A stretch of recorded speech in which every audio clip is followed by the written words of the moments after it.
Ok. Vocês estão vendo a minha tela? Estamos vendo sim. Problemas de otimização? Isso mesmo. Ok. Tá jóia.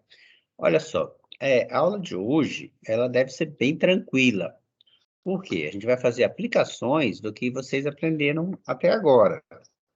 Que, na verdade, a aplicação imediata, para o caso aqui de otimização, o que que é otimização? É você buscar os pontos de máximo ou de mínimo de uma função. Então, você está otimizando. Se for lucro, né, a gente quer o máximo do lucro.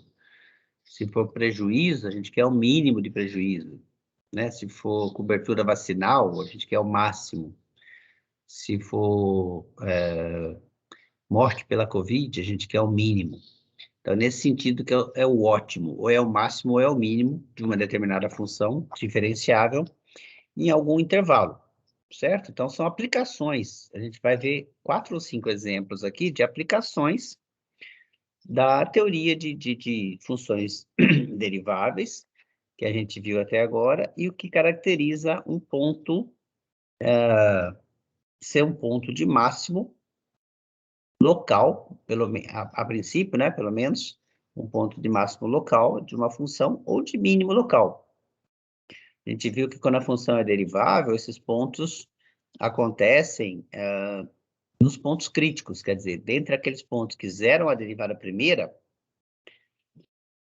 todos os pontos que zeram a derivada primeira, que são chamados pontos críticos, eles podem ou não ser pontos de máximo ou mínimo. Pode ser ponto de máximo, pode ser ponto de mínimo, ou pode ser o que a gente chamou de ponto de inflexão, nem máximo nem mínimo.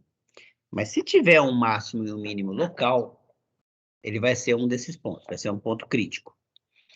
Então, a otimização, na verdade, é uma busca dos pontos críticos e depois a comparação do valor da função naqueles pontos, os pontos críticos e nos extremos dos intervalos, certo? Porque a gente já viu que o máximo e o mínimo, quando eles ocorrem no extremo de um intervalo fechado, aí pode acontecer de ele ocorrer ser máximo ou ser mínimo sem que a derivada se anule. Então, esses pontos extremais, que a gente chama, que é dos extremos do intervalo, a gente tem que analisar também, certo? Então, a gente vai ver alguns exemplos aqui, certo? Mas se você entender bem o primeiro exemplo, você está entendendo todos. E aí, a parte mais difícil, né, é você realmente, quando te é dado um problema para você otimizar, você interpretar qual é a função que você quer otimizar. Montar o problema, modelar matematicamente um problema que é colocado em palavras. Então, vamos ver aqui, por exemplo, o nosso primeiro exemplo, que é o seguinte.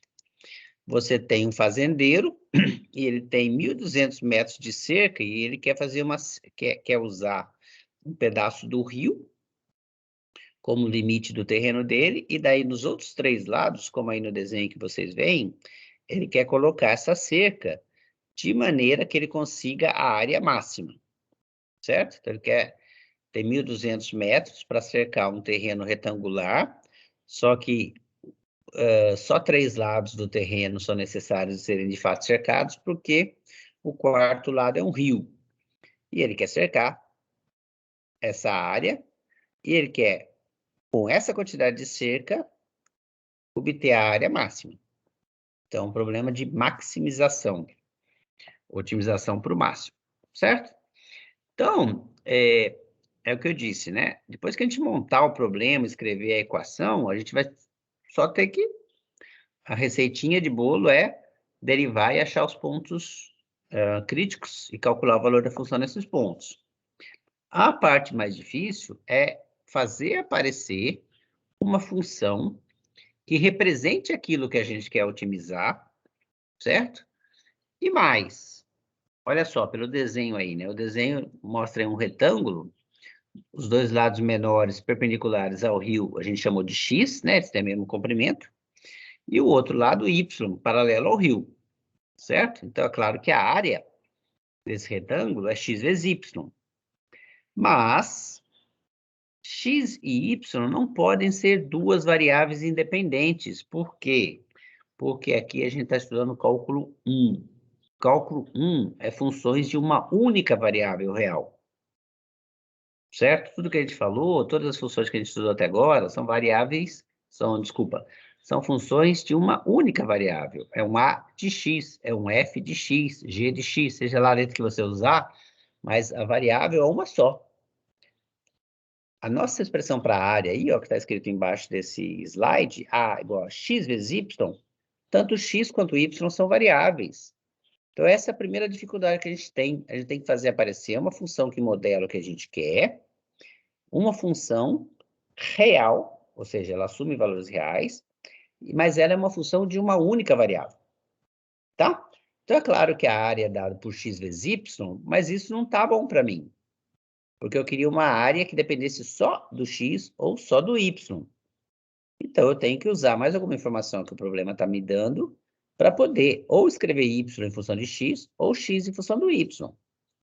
Mas isso aqui, nesse exemplo, em todos os outros que a gente vai ver, não é muito difícil, porque a gente já sabe que ele tem um limite máximo para a quantidade da cerca, né? Que é 1.200 metros que ele tem de cerca. Vamos supor que ele tem um arame, né? De 1.200 metros, ou uma corda, sei lá o quê, que ele vai cercar essa região. Então, bom, se 1.200 é a quantidade máxima de cerca que ele tem, e o perímetro dessa área que ele vai cercar são dois lados de comprimento x e um lado de comprimento y, então, necessariamente, o x e o y estão presos um ao outro por essa relação aqui de baixo. 2 vezes x mais y, que é a quantidade total de arame, digamos assim, para cercar essa região, não pode exceder, aliás, tem que ser igual a 1.200 metros. Certo? Dessa relação aqui, então, a gente tira y em função de x.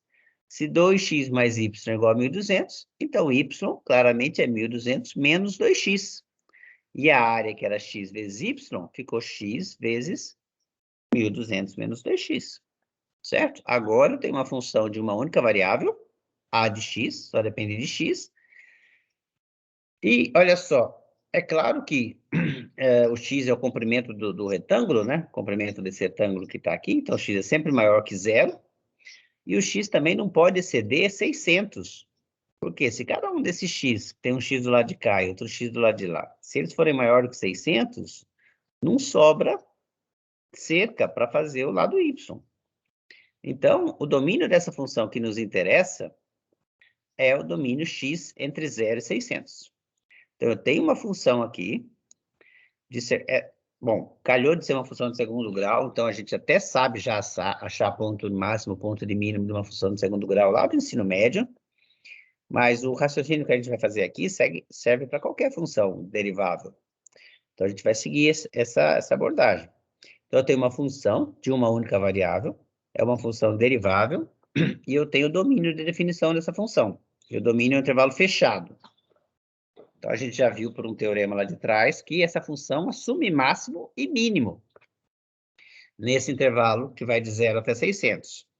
Bom, o que eu tenho que fazer então? Os candidatos a máximo e mínimo que não sejam os extremos, ou seja, se o 0 ou 600 não fossem levados em consideração, os pontos possíveis de máximo e mínimo estariam dentro do intervalo e seriam os pontos críticos dessa função. O que são os pontos críticos? Os pontos que zeram a derivada. Então, é fácil derivar essa função aqui, 1.200x menos x2, a derivada dela é 1.200 menos 4x, está aqui. E é fácil achar o zero dessa função. Igual isso aqui é zero, e a gente vai achar que o único zero é o x igual a 300. Então, agora eu tenho 3 pontos que me interessam avaliar o valor da área desses pontos, que são quem? Os valores extremais, ou seja, eu estou trabalhando num domínio x igual, x vai de 0 até 600, então me interessa saber o valor da área quando x é igual a 0, e é claro que o valor da área quando x é igual a 0 é 0 também, né, porque se o x, a área, lembra que era x vezes y, né, então se o x é 0, dá 0. A área quando o x é igual a 600, que também é 0, né, porque quando x é igual a 600, o y é igual a 0, tá vendo dessa relação aqui? E se o y é igual a 0, a área, que é x vezes y, dá 0 de novo. Então, aqui ficou muito fácil calcular, achar quem é o ponto de máximo, porque os valores da área nos extremos no x igual a 0, no x igual a 600, vale 0. E no 300, que é o ponto crítico em consideração, então, ele vale 180 mil. Então, eu comparo esses três valores, e aqui é bem evidente que o valor de x que propicia a área máxima é o valor de x igual a 300, que era, de fato, um ponto crítico. Não é nem o extremo inferior do intervalo, que é 0, nem o extremo superior do intervalo, que é 600, mas sim, de fato, o ponto crítico, que era 300. Certo? Então, o terreno tem que ser cercado de tal forma que x seja 300 e o y era quem? O y era dado por essa relação aqui, né?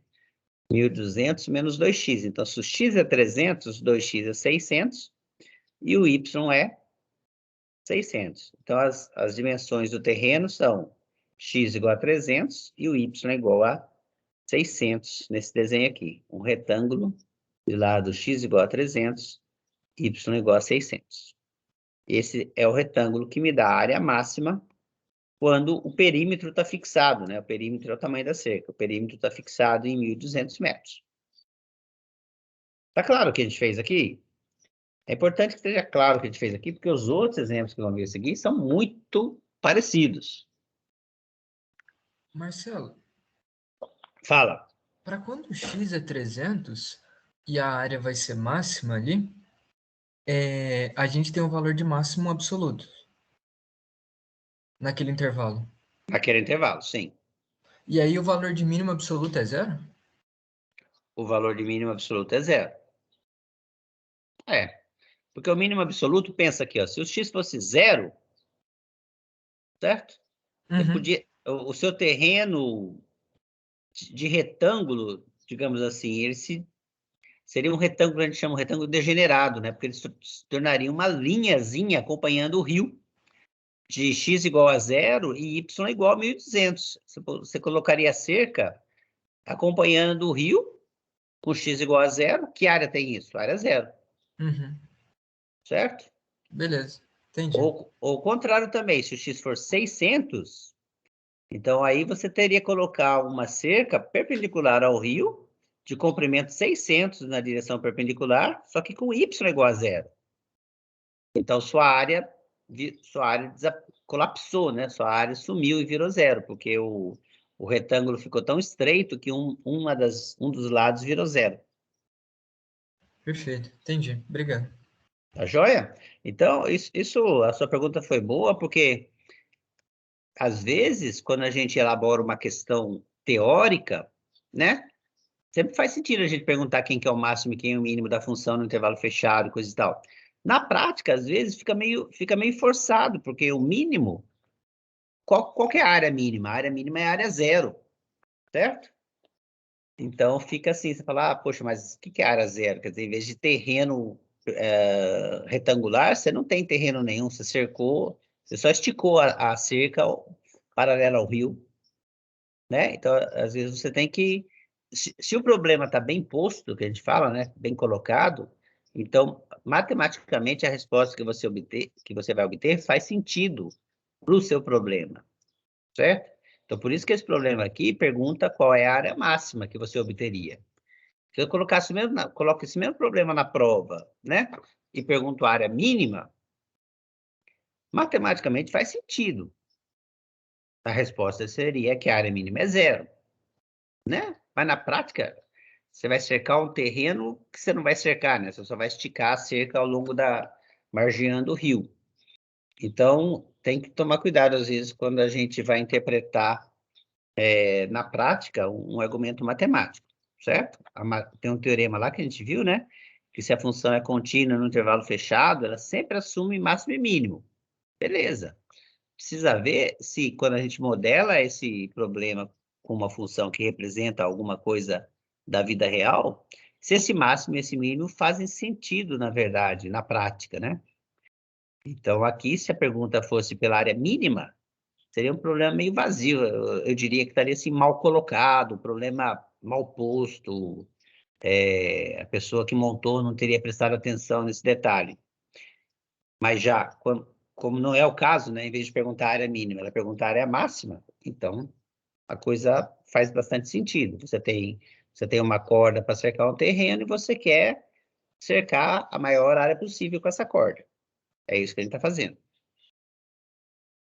Beleza? Perfeito, perfeito. Obrigado. Olha só, o exemplo seguinte. O exemplo seguinte, eu quero montar uma lata cilíndrica, tipo uma latinha de cerveja, né? Ah, tá, tô falando que é óleo aqui, desculpa. Mas, para armazenar 1 litro de óleo. Então, olha só, esse 1 litro de óleo já é um limitante. Esse volume que eu quero envasar, né, colocar dentro da lata, já é ele que vai fazer as coisas ficarem presas, não ficarem soltas. Não é uma lata qualquer que eu quero.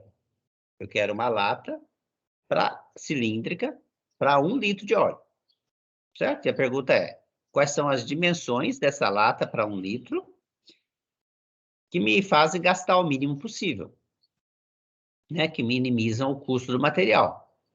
Bom, o material, seja lá o custo que ele tem, o custo é proporcional à área do material envolvido, né? Quanto mais lata eu usar para fazer... Opa! Desculpa. Quanto mais material eu usar para fazer a minha embalagem, mais caro vai ficar. Reciprocamente. Quanto menos material eu usar, mais barato vai ficar. Então, eu quero saber como montar uma lata cilíndrica que caiba 1 litro, de volume 1 litro, gastando o menos possível, certo? Então, olha só o desenho aí. A tampa, a parte de cima e de baixo da lata são discos de raio que eu chamei R. E a parte lateral, né? Se eu cortar de um lado da lata e abrir, ela me dá um retângulo, onde o comprimento desse retângulo vai ser justamente o perímetro o comprimento da circunferência que corresponde à tampa. Então, se o raio da tampa e o fundo, né? Mesma coisa. Se eu chamo o raio da tampa de R, então a gente sabe que o comprimento da circunferência é 2πr. E se a altura era H, então isso me dá um retângulo de comprimento 2πr e largura H. Então, a área dessa parte, né, o que está escrito aí embaixo desse desenho, a área da parte do corpo da lata é a área do retângulo de comprimento 2πr e altura H, certo? O outro pedaço que corresponde ao material que eu vou gastar para as tampas são 2 tampas de lado, duas tampas circulares, né, de raio R, então cada uma delas tem cada uma delas tem área πr2. Como são 2 tampas, a área total vai ser 2πr2. Então, o custo corresponde à soma desses materiais. O material gasto no total vai ser a soma desses materiais, e a área da soma, a área total vai ser a área das 2 tampas, que é 2πr, mais a área do corpo da lata, que quando aberta é a área do retângulo de comprimento 2πr e altura h. Tá? Então, essa função a ser maximizada, no caso, agora minimizada, né? Falei maximizada, não, eu queria ter dito... Essa é a função que vai ser otimizada, certo? Mas, no caso, o ótimo para a gente é achar o mínimo. Então, achar menor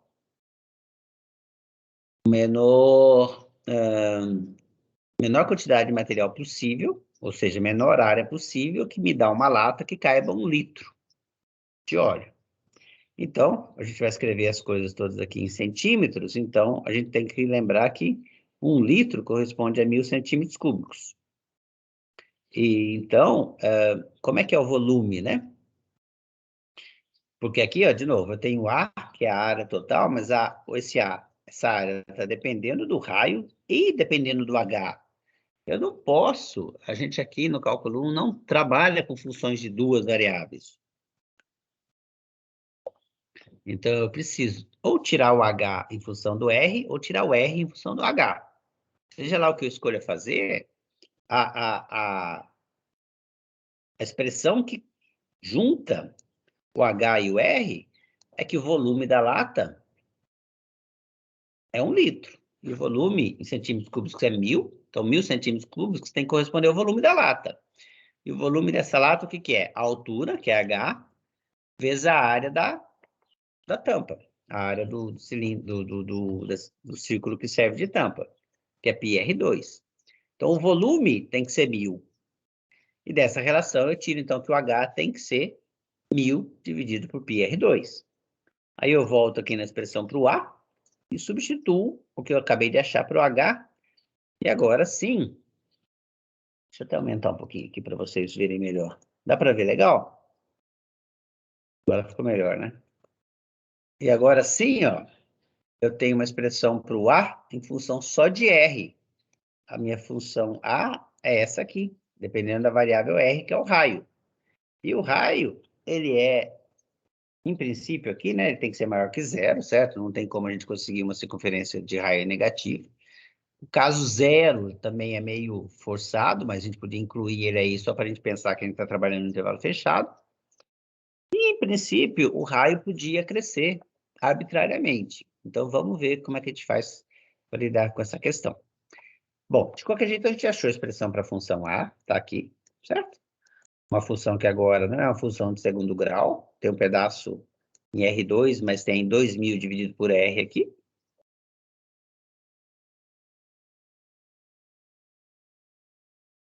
Isso, certo? Eu simplifiquei aqui 2πr vezes o H é dado por 1000 dividido por πr2, então as coisas simplificam e ficam assim. Calcula a derivada, essa derivada é fácil de calcular, né? 2πr2 dá 4πr, aqui 2000 dividido por r, então fica a mesma coisa que r elevado a menos 1, então menos 1 desce, fica menos 2000 vezes r a menos 2, ou seja, a expressão que está aqui, e agora escrevi ela toda sobre R2, e eu quero achar os zeros. Para achar o zero dessa expressão que é a derivada, basta eu zerar aqui o numerador. E o numerador é zero quando o raio for justamente raiz cúbica de 500 sobre π. Certo? Então, esse é o único ponto crítico que a gente tem. E ele, vamos usar algum argumento agora, que a gente não tem um intervalo fechado aqui agora, né? A gente tem o R maior que zero, mas, em princípio, o R podia crescer ilimitadamente. Então, eu não tenho como, no exemplo anterior, calcular o valor da minha função nesse ponto crítico e nos extremos do intervalo. Então, eu vou usar um outro argumento aqui para mostrar que esse ponto R aqui, de fato, é um ponto de mínimo. E de mínimo absoluto. Então, qual que é o raciocínio? Eu vou olhar aqui para a derivada, certo? E olha só, essa expressão aqui dentro do parênteses, ela que me determina o sinal da derivada, certo? Porque o que está fora é 4 dividido por R2, é sempre positivo. Então, quando πr ao cubo for maior do que 500, a derivada é positiva. Quando ele for menor do que 500, a derivada é negativa. Então, isso se traduz no que está escrito aqui, ó. A derivada é negativa quando R é menor do que raiz cúbica de 500 sobre π. Então, ela é negativa antes desse ponto crítico, a derivada, e claramente ela é positiva depois desse ponto crítico. Então, quer dizer que antes do ponto crítico a derivada é negativa, se a derivada é negativa, a função estava decrescendo. Então, antes, para qualquer valor antes desse valor, ponto crítico, a minha função área decrescia. E, de forma análoga, para qualquer valor depois desse ponto crítico, a minha função, a derivada dela é positiva, a minha função cresce. Então, se ela decresce sempre antes do ponto raiz cúbica de 500 sobre π e cresce sempre depois, não tem jeito. Esse ponto raiz cúbica de 500 sobre π, ele tem que ser um mínimo local, mas também tem que ser um mínimo absoluto, porque a derivada não muda de comportamento, mesmo que longe dele, antes ou depois desse ponto, a derivada nunca mais muda de sinal. Ela é sempre negativa antes e sempre positiva depois. Então, esse ponto é, de fato, um ponto de mínimo local e também global, absoluto, certo? Independente do domínio que eu pegue para o valor do R. Tá joia? Só uma coisa aqui. Lembrando que o R é positivo, né? Lembrando que o R é sempre positivo. tá? Então, na pior das hipóteses, ele seria zero. Então, essa derivada sempre dessa região é sempre decrescente antes e crescente depois. Então, isso me dá o mínimo, que de fato é o mínimo global, o mínimo absoluto. E qual é a altura que corresponde a esse raio? Bom, é só você voltar na expressão que relacionava o H com o R, né? Que é essa expressão aqui, ó. H é 1000 sobre πr ao quadrado. Então, você substitui o R ao quadrado pelo valor que ele tem aqui, certo? E calcula o valor de H correspondente. O valor de H correspondente vai dar, depois de umas simplificações, você nota que o valor de H correspondente é exatamente 2 vezes o próprio R. Certo? Porque ele dá esse valor aqui, ó, que já é um número, valor numérico, certo? Mas com um pouquinho de perspicácia, você vai ver que esse número que aparece, esse número que está aqui, né, é raiz cúbica de 500 sobre π, ó, é exatamente o valor do R. Então, como tem um 2 aqui na frente, o H, que corresponde a nos propiciar a lata com menor custo, né, com menor área de delimitação e, portanto, com menor custo, deve ter o raio que foi achado como valor crítico, ponto crítico da nossa função, e a altura 2 vezes esse raio. Ou seja, 2 vezes o raio é o diâmetro, né? Então, a altura da lata tem que coincidir com o diâmetro da tampa. Certo? Então, uma latinha que tem altura igual ao seu diâmetro. A altura do cilindro igual ao diâmetro da tampa. Certo? Alguma dúvida?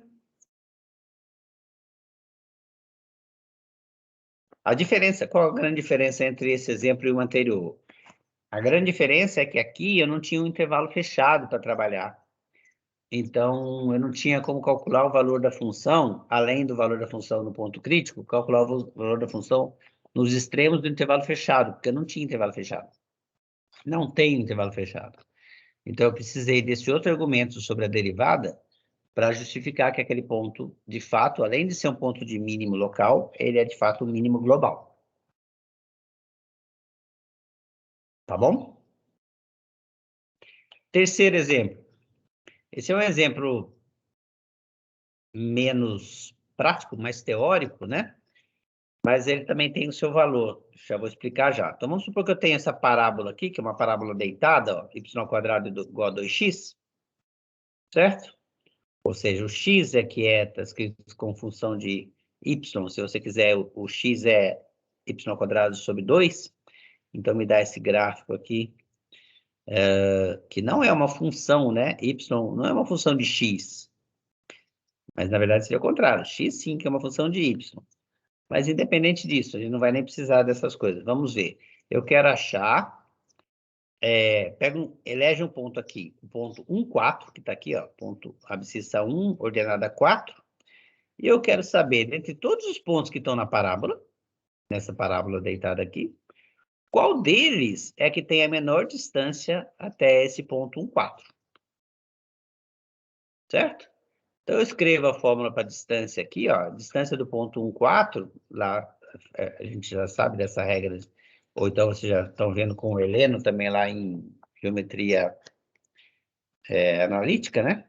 A fórmula da distância de um ponto entre dois pontos, né? Se x e y é um ponto da parábola e o ponto 1, 4 é o ponto que eu quero calcular a distância. Então, a distância desses dois pontos é exatamente dada por essa expressão aqui, que sai de forma imediata do Teorema de Pitágoras também, né? Que é facinho de ver isso. Então, eu quero minimizar... então eu tenho a função d aqui, que é a função distância, e eu quero minimizar essa função, tá? Para pontos... Para quais pontos, né? Para pontos que estejam na parábola. Então, essa exigência de que esses pontos têm que estar na parábola é que vão nos ajudar a eu deixar essa função d, que é uma função, do jeito que eu escrevi aqui, uma função de duas variáveis, ó, de x e de y, eu vou descrever d como uma função de uma única variável. Bom, então eu vou ter que escrever ou y em função de x ou x em função de y, certo? para tornar D uma função de uma única variável. Bom, e a única coisa que amarra o y ao x é que esse ponto xy pertence a essa parábola aqui. Então, se ele pertence à parábola y2 igual a 2x, então, no lugar do y, certo? Para cada x dado, o y é raiz quadrada de 2x. Pode ser mais ou pode ser menos, certo?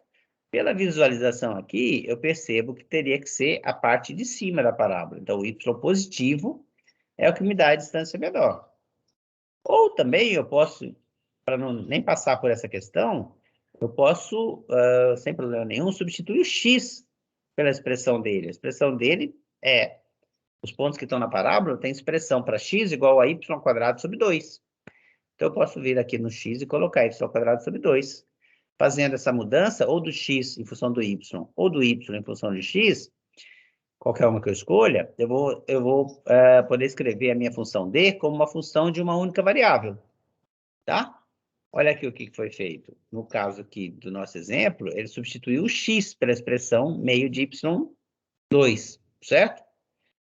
E nem teve aquele problema de dizer se o y era mais ou menos a raiz quadrada de 2x e coisa e tal, escolher o sinal mais e o sinal menos. Nem precisou, evitou esse problema, escolhendo agora a d como uma função da variável y, trocando aqui x justamente por y ao quadrado sobre 2, porque essa é a exigência que amarra o x ao y. Beleza. Feito isso, esse exemplo é importante também, porque ele tem um outro truque. Um truque para a gente lembrar, que é o seguinte, que eu não vou provar, não, por enquanto, mas de repente fica aí o desafio para quem quiser tentar mostrar isso analiticamente, seria um bom exercício, talvez um bom exercício lá para o curso de análise. Mas olha só, em vez de tentar minimizar a função distância, que a função distância é uma coisa feia, porque ela tem raiz quadrada de uma soma de quadrados de diferenças, é uma coisa complicada. Então, em vez de minimizar a função distância, eu vou minimizar a função quadrado da distância. Quer dizer, eu vou elevar essa d ao quadrado, se eu me livro desse radical aqui, isso vai simplificar enormemente as derivadas, tá? Você pode tentar fazer também o mesmo exercício sem usar esse truque, quer dizer, minimizar a função d do jeito que ela está aí, e você vai ver que ela vai ficar muito mais complicada. Então, em vez de minimizar a função d, eu vou minimizar a função f. Quem é a função f? Eu chamei de função f o quadrado das distâncias. Quadrado das distâncias, tá? Ah, professor, por que eu posso, em vez de minimizar a função d, minimizar a função quadrado de d? Posso fazer isso sempre? Posso sempre minimizar, em vez de minimizar uma função, minimizar o quadrado dela? Por que eu posso fazer isso? Não vou justificar isso agora, não vou apresentar a resposta, mas vou deixar a dúvida para vocês pensarem, tá bom? Agora, precisa lembrar que a função que a gente está quadrando aqui, né, que é a função distância, ela é uma função sempre positiva, tá?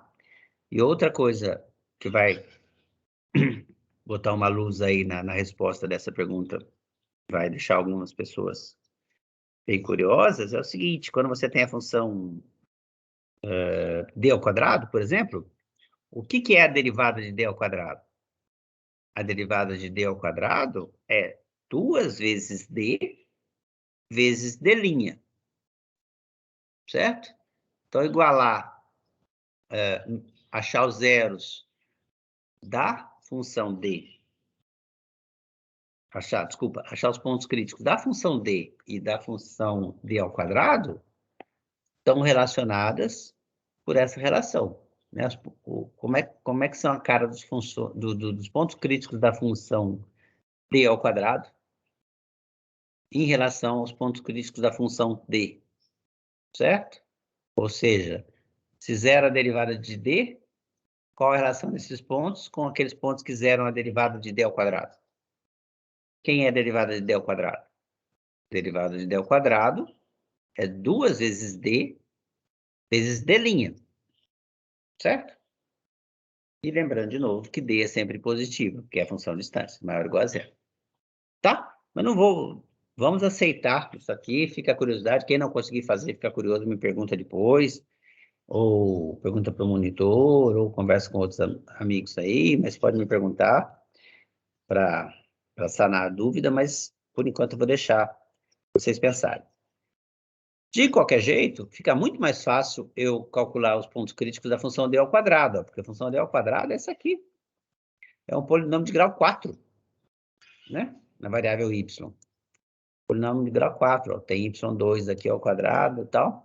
Então, a derivada é muito fácil de calcular, ó. A derivada dá um polinômio de grau 3. Tá aqui as contas, eu vou deixar vocês fazerem as contas para verificar se está certo. Mas a derivada dá y3 menos 8. Então, os pontos críticos dessa são y igual a 2. Lembrando que o y é positivo, né? Aliás, nem precisa desse fato aqui, né? Y ao cubo igual a 8 para zerar a derivada primeiro. Então, a única opção possível é que y seja igual a 2. Tá? E, de novo, eu uso aquele critério para dizer que, olha só, y ao cubo menos 8 antes do 2, significa que a derivada é negativa. Então, a função decresce antes do 2. E depois do 2, ela cresce. Então, se ela decresce antes e cresce depois, esse é um ponto de mínimo. E como é aquela história que ele está chamando de teste da primeira derivada para os valores extremos absolutos, né? Então, como ela sempre é decrescente antes, a derivada é sempre negativa antes e crescente depois, esse ponto onde acontece o mínimo local é, de fato, o mínimo global. Então, o mínimo global ocorre quando y é igual a 2. E quando o y é igual a 2, quanto vale o x? Bom, a relação entre o x e o y, né, para estarem na parábola, é essa aqui. O x tem que ser meio do y ao quadrado. Então, o x tem que ser meio de y ao quadrado. Se o y é 2, então o x tem que ser 2 também. Então, o ponto mais próximo do ponto 1, 4, o ponto da parábola que está mais próximo do ponto 1, 4, é o ponto 2, 2.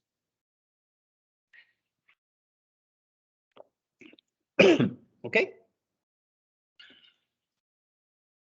Alguma dúvida, gente?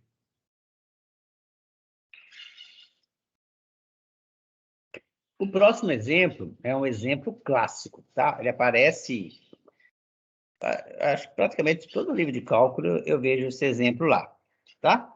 Às vezes com algumas variações, mas o desenho é o mesmo. Olha só, o desenho é o seguinte, o enunciado está aqui em cima, daqui a pouco a gente vê, mas o desenho é autoexplicativo. Você tem um rio de largura 3 km, você tem um ponto A, e você tem numa margem do rio, ponto B, na outra margem do rio, 8 km para baixo. Tá? Para baixo. Não faz muito sentido. Bom, até faz alguma diferença se o rio está correndo de baixo para cima, de cima para baixo, mas matematicamente não faz diferença nenhuma. Então, tem o ponto A de um lado da margem e o ponto B do outro lado da margem.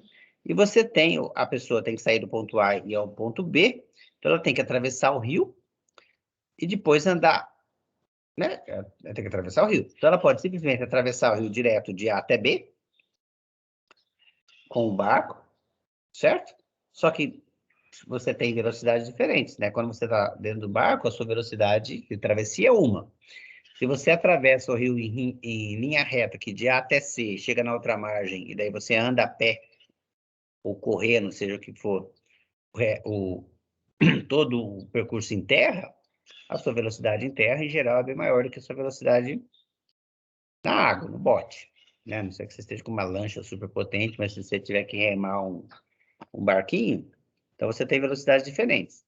Então a pergunta é, qual é o melhor caminho para você chegar o mais rapidamente possível, saindo do ponto A até o ponto B? Atravessar perpendicularmente de A até C num barco e depois correr os 8 km a pé? Ou pegar um barco no ponto A e já ir de forma em linha reta pelo rio até chegar no ponto B? Ou será que tem algum ponto intermediário aqui D que otimiza o tempo dessa viagem. Quer dizer, você vai de barco de A até D, e depois deixa o barco lá em D e caminha o resto, ou corre o resto. Qual é? Qual é o jeito mais rápido de chegar lá? Então, é isso que está dizendo aqui, ó. Vamos só colocar agora valores, né, nas velocidades, para a gente poder argumentar e montar a nossa função. Mas é isso, o rio tem 3 km de largura, o cara vai atravessar de bote do ponto A, ele quer chegar no ponto B. O objetivo é atingir o ponto B, né, no menor tempo possível, certo? Só que remando, ou seja, dentro da água, a velocidade dele é 6 km por hora. E em terra, caminhando ou correndo, sei lá, a velocidade dele é maior, 8 km por hora. Certo? Então, qual trajeto ele deve escolher para ir de A até B no menor tempo possível? Então, a gente vai escrever, né? X, seja X a distância de C a... Ah, tá. Então, vamos supor que o ponto D, onde ocorre o ponto ótimo, né? O ponto na margem oposta, onde você devia atracar o barquinho e depois continuar o caminho a pé, é um ponto que eu vou chamar de D aqui, certo? Eu vou chamar de X a distância de C até D, que é uma variável, certo? Se o x for zero, quer dizer que eu atravesso o rio de forma perpendicular com o barco e depois corro os 8 km. Se o x for... Bom, aí tem que fazer as contas, né? Se o x for correspondente à hipotenusa desse triângulo aqui, né? Que é um triângulo de lado 3 e catetos 3 e 8. Então, se o x for... Desculpa. X é a distância de C até D, né? Então, se o x for 8, quer dizer que o ponto D coincide com o ponto B. E o que foi feito foi que a pessoa atravessou de barco desde o ponto A até o ponto B. Né? Então, o x ele varia de 0, quando D é igual a C, até 8 km, quando D é igual a B. Certo? Então, esse é o intervalo de variação da nossa função. E a distância percorrida a pé, então, lógico, se x é a distância aqui de C até D, a distância percorrida a B é 8 km menos x. Né? Também a gente sabe aqui que a distância de A até D, né, é por Pitágoras, esse dá um triângulo retângulo aqui de cateto 3 e o outro cateto x. Então, AD é a distância x ao quadrado mais 3 raiz quadrada disso, que é o teorema de Pitágoras nos diz isso. Então, a distância AD está aqui, a distância BD está aqui, e a gente sabe que velocidade, o que é velocidade? Velocidade é a distância percorrida por tempo. Então, a distância é tempo vezes velocidade, certo? É o que está escrito aqui, ó. Então, o tempo gasto remando é a distância dividida pela velocidade de remagem, né? A velocidade de remagem era 6. E a distância de remagem a gente acabou de ver, é a hipotenusa desse triângulo aí, é x ao quadrado mais 19, raiz quadrada disso. Então, esse é o tempo gasto remando. E o tempo gasto andando, a mesma coisa. É a distância, 8 menos x, dividido pela velocidade com que se anda, 8 km. Certo? Então, o tempo gasto é a soma desses dois tempos, que está aqui. Então, a gente teria aqui, nessa primeira termo aqui, a expressão para o tempo gasto remando, e o segundo pedaço, tempo gasto andando. E o tempo total é a soma dos dois, claro. Tá? E o x a gente já tinha visto, que varia de 0 até 8. Bom, é fácil calcular a derivada dessa expressão para t aqui. Ela está aqui, não vou me preocupar com isso, fica como exercício para vocês conferirem que a derivada daquela t dá de fato isso. E eu quero achar os pontos críticos, então eu quero achar o zero dessa função derivada. Então, eu igualo isso aqui a zero, faço umas continhas e vejo que é a resposta possível. Lembrando que o x ele tem que ser positivo, né? Então, o único x que me dá ponto crítico O x está nessa região aqui, tá? Entre 0 e 8. Então, o único x que é ponto crítico dessa função nesse intervalo de 0 a 8 é o x que satisfaz essa igualdade aqui, 7x ao quadrado igual a 81. Ou seja, o x tem que ser 9 dividido por raiz quadrada de 7. Esse é o ponto crítico. Tá? Agora, então eu tenho um intervalo fechado, x varia de 0 a 8, e tem um único ponto crítico. Eu quero achar o valor mínimo dessa função tempo.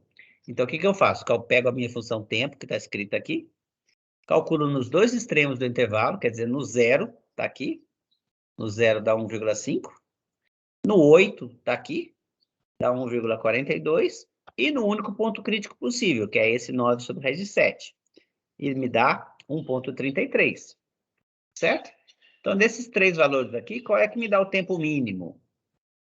É o t igual a 0? Não, o t igual a 0 deu 1h30. É o t igual a 8? Não. T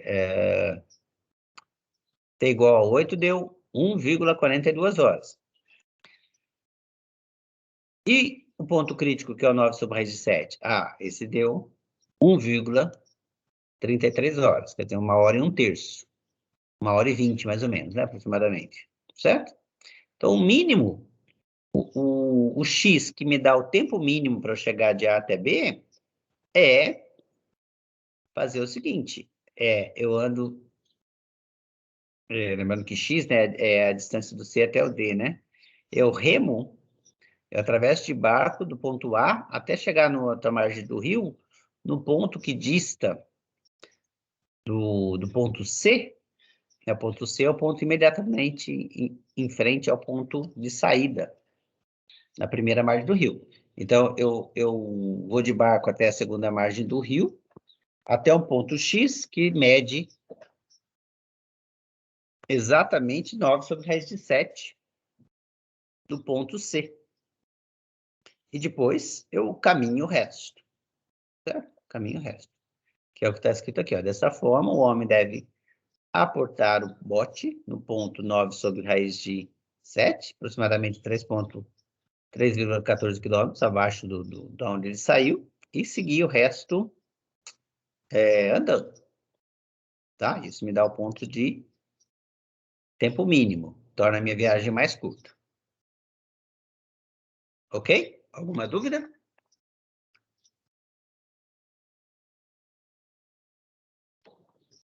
Não? O próximo exemplo, aliás, eu vou recomendar também, tá, que vocês assistam o canal Matemática Universitária lá no YouTube do professor Renan, certo? Só procurar, tem um playlist sensacional lá, tem muitas aulas, já recomendei várias aulas dele. E tem duas aulas, acho que são as aulas 44 e 45, ou 43 e 44, que ele faz vários exemplos sobre otimização também. E, se não me engano, um desses exemplos é muito parecido com esse que a gente vai ver agora, tá? Então, vocês podem assistir lá e dar uma olhada nas aulas dele, que vale a pena. Ok, o que eu quero agora? Eu quero encontrar a área do maior retângulo que pode ser escrito em um semicírculo de raio R. Então, eu tenho um semicírculo de raio R aqui, e quero inscrever um retângulo aqui, certo? Aí eu boto o sistema de coordenadas aqui centrado na origem, porque daí eu tenho o raio R como sendo esse ponto aqui, chamo de XY o ponto da minha semicircunferência, certo?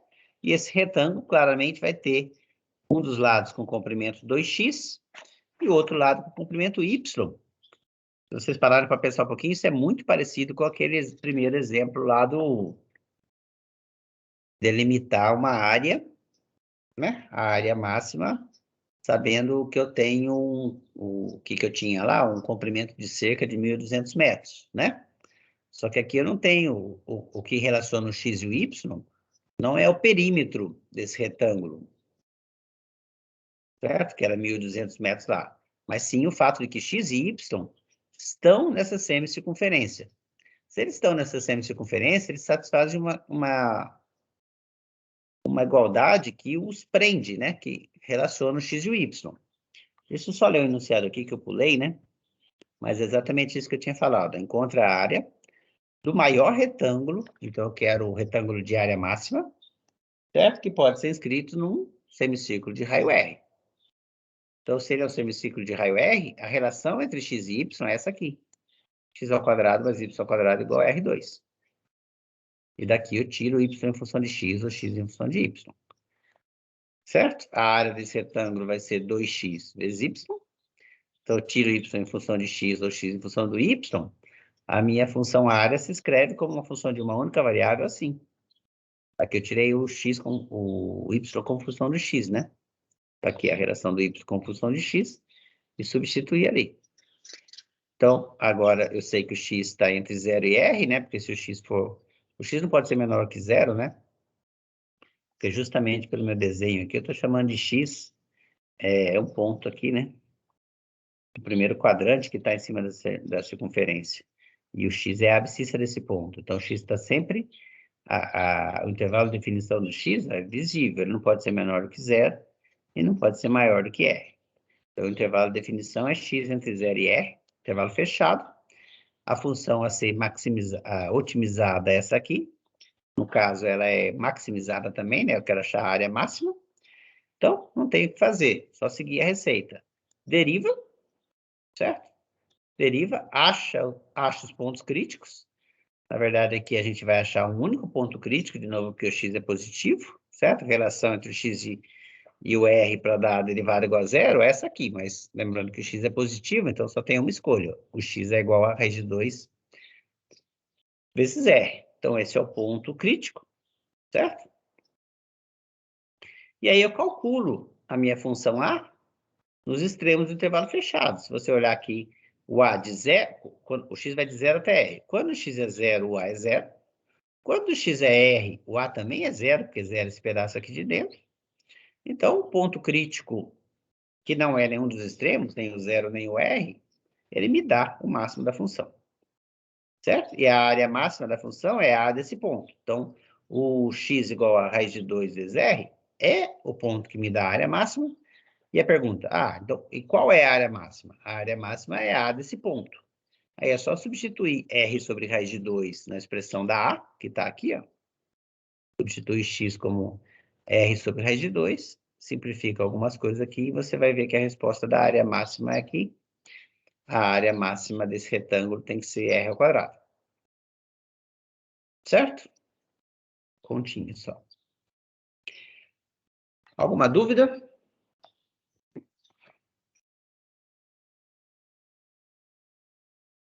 Tudo certo. Ok.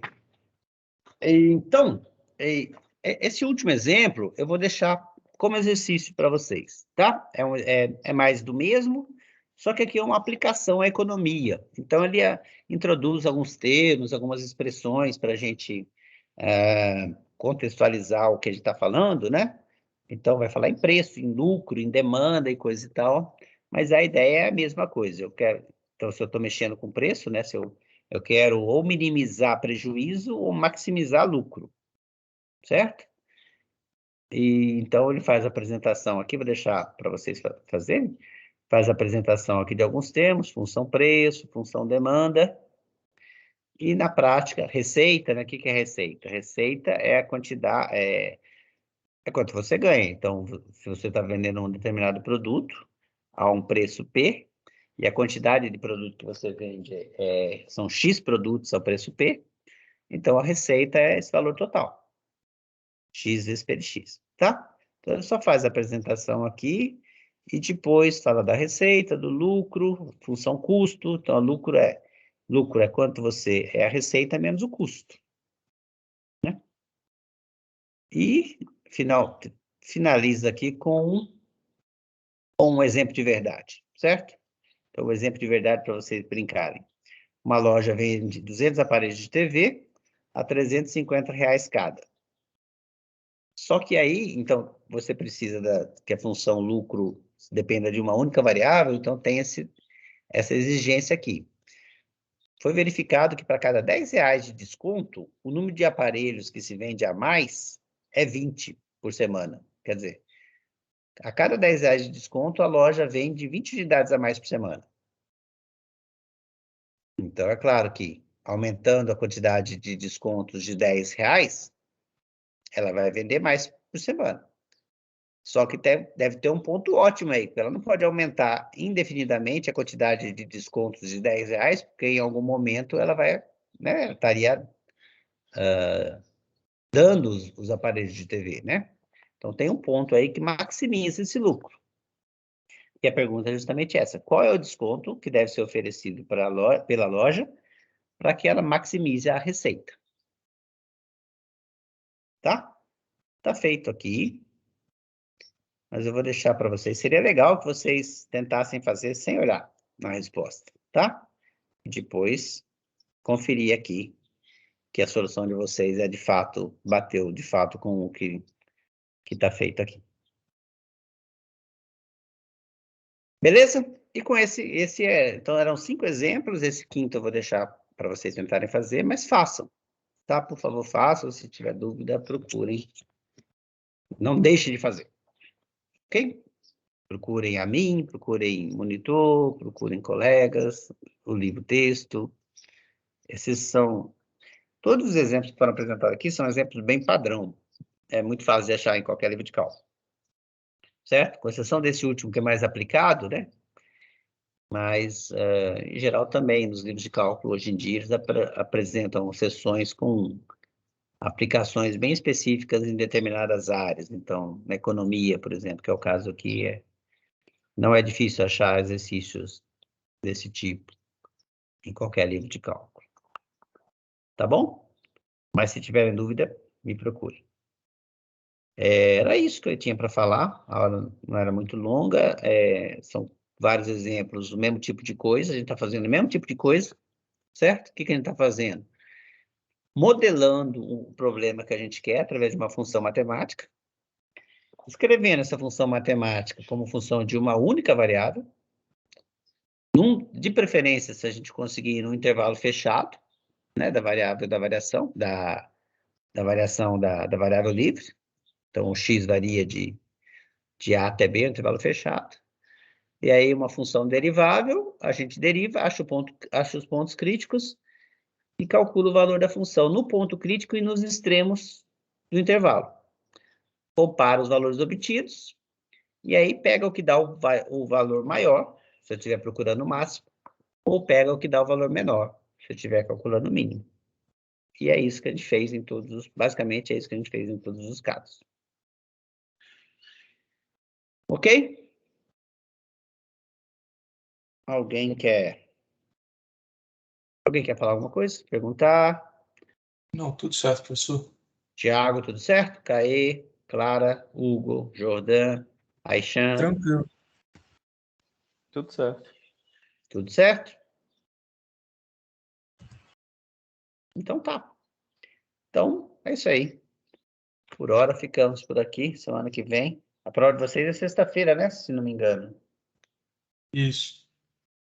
Tá, jóia. Na quarta-feira, a professora deve tirar dúvida ou terminar o que falta. Não sei exatamente, vou falar com ela para ver o que ela vai fazer. Abraço, então. Vou encerrar a gravação. Quem sabe alguém